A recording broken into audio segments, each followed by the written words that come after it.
नेवा सेवा समाज अर्घाखाँची रूपन्देहीको 9औं स्थापना दिवस तथा भैरव मूर्ति अनावरण कार्यक्रम सम्पन्न भएको छ।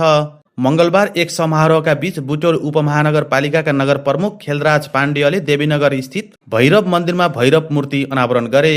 कार्यक्रममा बुटोल उपमहानगरपालिकाका नगर प्रमुख खेलराज पाण्डेयले पालिकाबाट सबै जाति धर्म संस्कृतिको संरक्षणमा सहयोग गर्दै आएको बताए। नयाँ पुस्तालाई लोप हुन लागेको संस्कृतिहरूमध्येको भैरव संस्कृति एक भएको हुँदा यसको महत्त्वपूर्ण जगेर्नाका लागि आफ्नो पहल भएको बताए। कार्यक्रममा संस्थाका अध्यक्ष देवी कुमार श्रेष्ठले नेपाल बहुभाषिक बहुधार्मिक र बहुसांस्कृतिक पहिचान बोकेको देश भएको भन्दै आफूहरू नेवा संस्कृतिलाई जगेर्ना गर्ने अभियानमा लागेको बताए। नगरपालिकाबाट समेत मन्दिरमा 8 लाख रुपैयाँ बजेट विनियोजन भएको उनले बताए। कार्यक्रममा संस्थाका सल्लाहकार नवराज श्रेष्ठले अर्घाखाँचीबाट बसाइसराई गरी रूपन्देहीमा विभिन्न स्थानमा बसोबास गर्दै आएका नेवार समुदायहरूलाई कोभिड संक्रमणको बेला एकताबद्ध भएको स्मरण गरे।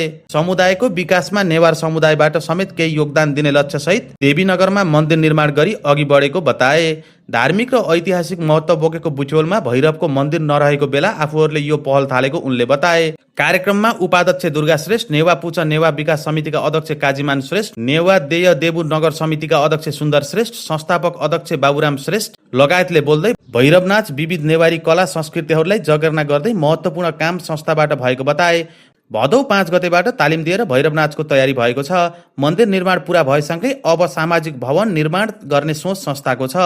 कार्यक्रममा चन्दादाता सहयोगीहरूलाई दोसल्ला प्रशंसा पत्रसहित सम्मान गरिएको सचिव दिलप्रसाद श्रेष्ठले बताए।